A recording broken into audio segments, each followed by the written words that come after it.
la liberté.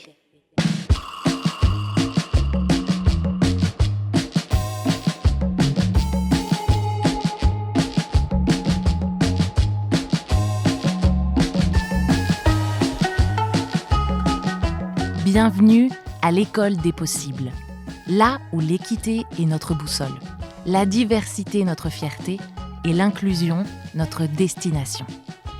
Dans cette série balado, élèves, parents, enseignants et experts du milieu de l'éducation nous plongent au cœur d'initiatives qui ont transformé l'école en espace plus inclusif, faisant ainsi une différence positive dans la vie de plusieurs jeunes et de leurs familles.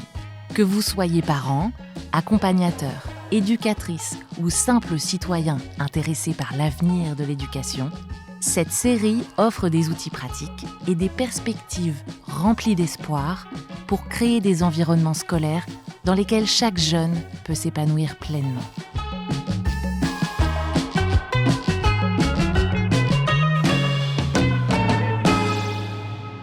Dans cet épisode, nous accueillons Ben Albrecht, un enseignant du collège Jeanne Sauvé à Winnipeg. Depuis quelques années, il enseigne l'éducation autochtone. Il a alors mis plusieurs initiatives en valeur dans son école, dont une reconnaissance des terres personnalisée.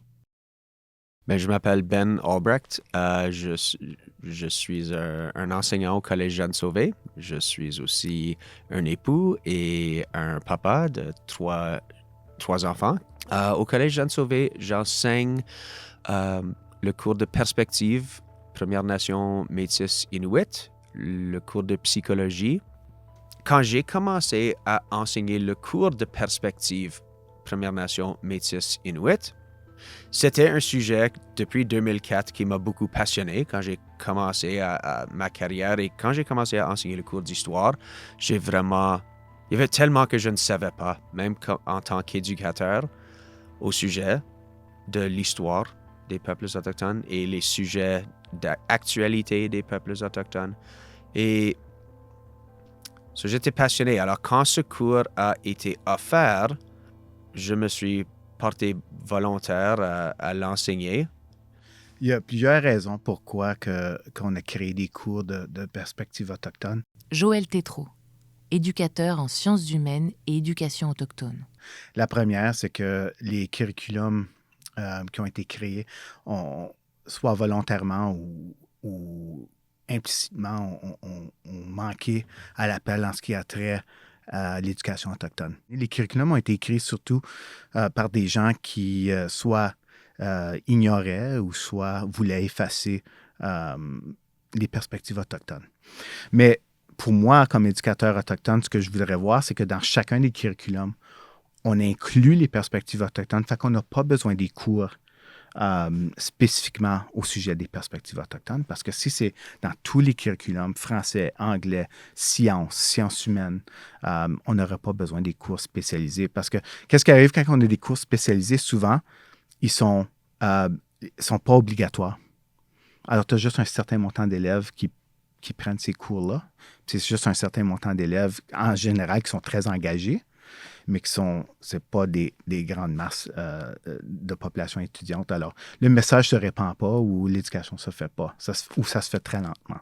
Alors, c'est pour ça, comme société, comme gouvernement ou comme département d'éducation, je pense que c'est notre rôle d'inclure ces perspectives-là dans tous les curriculums. Alors, tout ça pour dire que c'est bien qu'on ait des cours de perspective autochtone. Je pense que c'est juste du positif, mais en même temps, en fin de compte, il va falloir inclure ces perspectives-là dans tous les curriculums.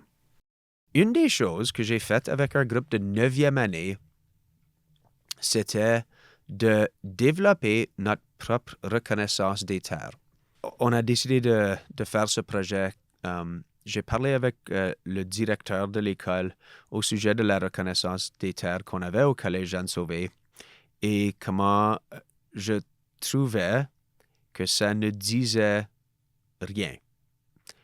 Rien de spécifique. Je ne suis pas en train de dire que l'intention n'était pas bonne, mais que vraiment notre reconnaissance des terres ne disait pas ce qu'on allait faire pour améliorer la relation, pour célébrer le renouvellement d'une meilleure relation entre nous. Il n'y avait rien qui disait ce qu'on allait faire comme non-autochtone ou comme école pour améliorer la situation. Alors, pour moi, j'ai commencé à réfléchir et à dire, je pense que notre reconnaissance des terres devrait avoir des idées spécifiques que nous allons faire pour améliorer la relation. Alors, chaque salle de classe devait réfléchir à qu'est-ce qu'ils allaient faire dans leur salle de classe pendant le semestre pour améliorer la relation autochtone-non autochtone. Parce que le mot reconnaissance, c'est un mot intéressant, hein, parce que on reconnaît qu'il y a des peuples autochtones, mais aussi on est reconnaissant envers les peuples. Alors, il y a comme un double sens au mot reconnaissance. Alors, au minimum, les étudiantes peuvent au moins reconnaître que la terre sur laquelle ils habitent, ils la partagent avec des Premières Nations. La deuxième chose, ils peuvent aussi reconnaître que beaucoup de choses dans leur vie qu'ils prennent pour acquis, comme une maison, des parents qui ont des emplois, par exemple. Ça, c'est vraiment dû aux ententes qu'on a signées avec les Premières Nations. Que tout ce qui nous entoure, en fait, se rattache à ces ententes-là qui ont été signées dans le passé. Puis je pense qu'une reconnaissance des terres, la minute qu'on reconnaît qu'on est en partenariat avec les Premières Nations, les gens vont peut-être réaliser que les histoires qu'ils voient avec leurs yeux.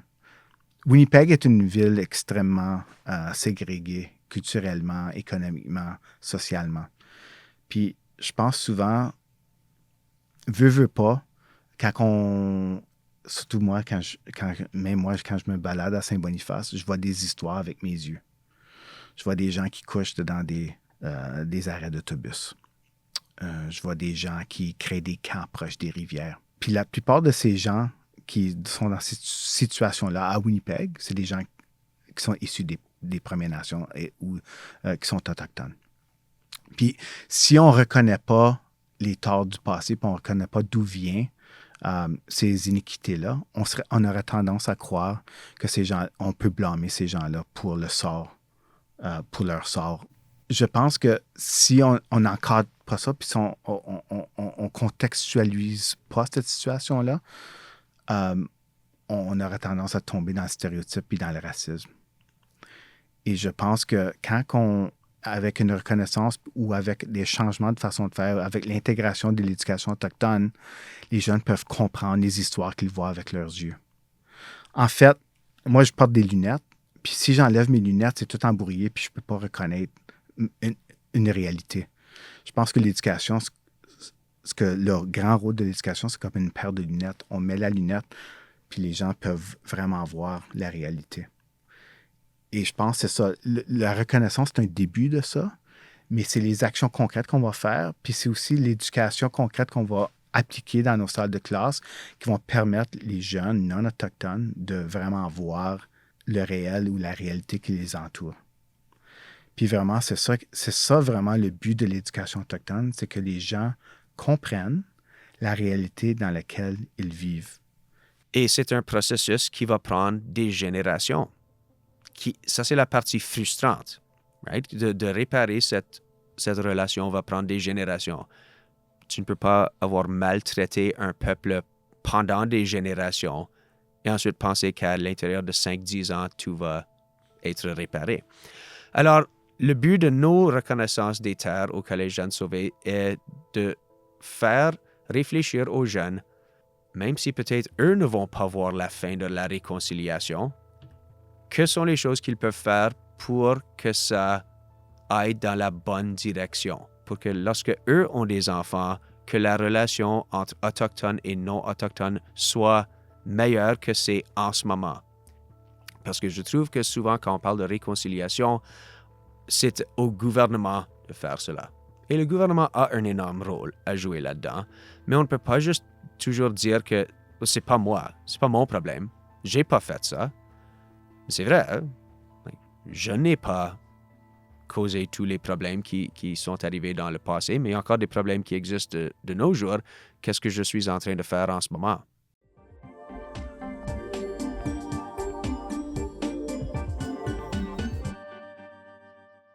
j'aime montrer aux élèves un petit, avant qu'on le fait, un clip de YouTube. C'est un petit groupe qui font des scénettes. Et puis, c'est un commentaire social justement au sujet des reconnaissances territoriales. Et tu vois une madame, c'est dans une salle, une pièce de théâtre, juste avant qu'une pièce commence. Puis la madame vient en avant, puis elle dit, OK, on aimerait reconnaître, blablabla, où nous sommes ici, voici les nations. Et puis on va travailler ensemble avec les peuples pour réparer la relation. Et puis là, une madame dans la foule se met debout, puis elle dit, oh, est-ce qu'on devrait quitter? On est sur les terres de quelqu'un d'autre? Et puis la madame dit, non, vous n'avez pas besoin de quitter. Et ensuite, la madame dit, oh, donc qu'est-ce qu'on fait? Qu'est-ce que nous sommes en train de faire pour aider ces peuples? Vous avez dit qu'on va aider? Puis la madame dit, puis là, la madame dans la foule continue à demander des questions comme, alors, est-ce qu'une partie des fonds ramassés pour la pièce va envers des réserves isolées, ou est-ce que l'argent de l'eau que vous vendez dans les bouteilles, est-ce qu'une partie de cet argent va envers les réserves qui n'ont pas accès à de l'eau potable? Alors, je pense qu'il est très important que les reconnaissances territoriales soient aussi précis que possible. C'est ça. Et parfois, comme la reconnaissance que j'ai dit qu'on disait dans le temps, la partie à la fin, nous célébrons le renouvellement d'une relation entre nous. Qui est en train de célébrer? Quel est ce renouvellement? Qu'est-ce qu'on a fait pour dire qu'on est en train de célébrer cette nouvelle relation? Parce que dans la reconnaissance qu'on faisait dans le temps, il n'y avait absolument rien de spécifique qu'on allait faire.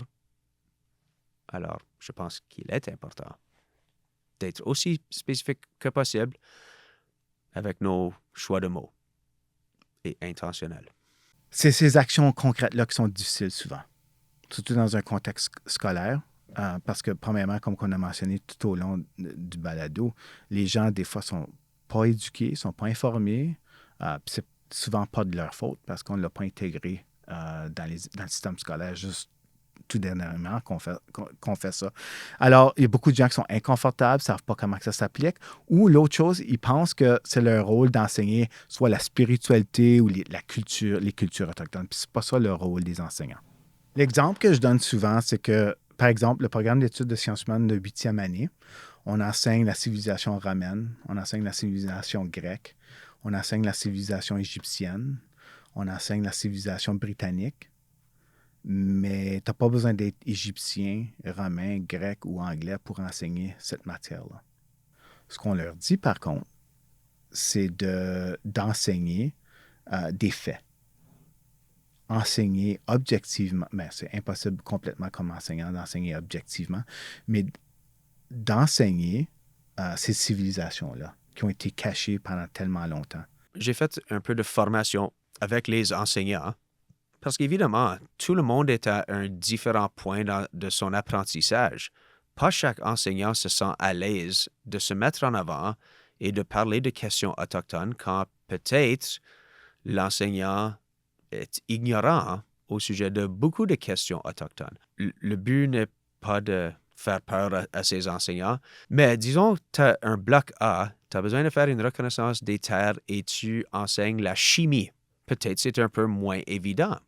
Alors la question que les élèves et l'enseignant doivent se poser est, OK, comment est-ce qu'on peut valoriser les perspectives autochtones dans un cours de chimie?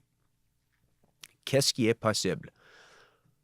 Et ensuite, l'enseignant et les élèves vont réfléchir à ce sujet, vont peut-être rechercher.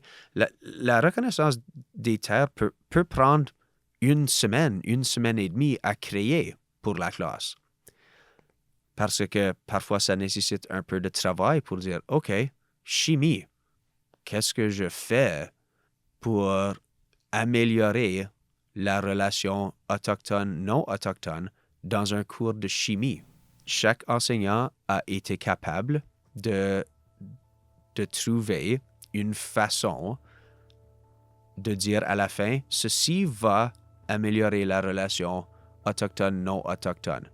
Peut-être pas immédiatement, peut-être pas explicitement, mais c'est intentionnel ce qu'ils font. Et puis, ça demande, parce que c'est répété chaque jour, on en réfléchit chaque jour au sujet de comment dans cette salle de classe nous allons travailler envers cette idée de réconciliation autochtone-non autochtone. Alors, pour moi, c'est très important. Puis la reconnaissance, je pense que c'est comme une ouverture envers ça. C'est comme, je m'engage à faire ça, puis quand tu t'engages à quelque chose, tu dois l'accomplir. Fait que je pense que c'est ça, c'est le début. C'est pas la fin, c'est un moyen pour atteindre un but ultime de vraiment reconnaître que si on veut avoir du succès ensemble, il faut reconnaître qu'on est parenté, qu'on est interdépendants l'un sur l'autre. Puis vraiment, c'est un peu ça que le but des reconnaissances, c'est de commencer le processus.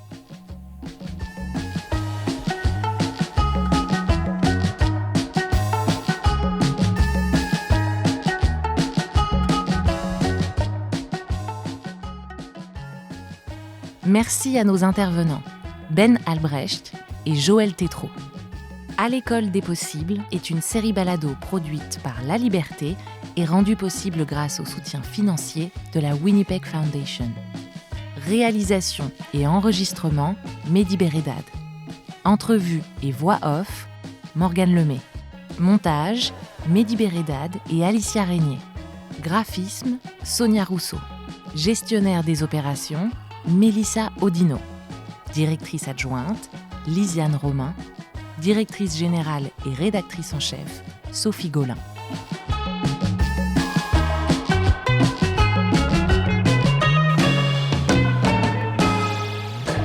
Merci à nos partenaires, l'Université de Saint-Boniface, la Division scolaire franco-manitobaine, la Division scolaire Louis Riel, le Bureau de l'éducation française du Manitoba et les éducatrices et éducateurs francophones du Manitoba. Retrouvez tous les épisodes de l'École des possibles ainsi que d'autres ressources éducatives sur la-liberté.ca. Écrivez-nous, partagez vos commentaires et n'hésitez surtout pas à mettre 5 étoiles sur votre plateforme d'écoute préférée.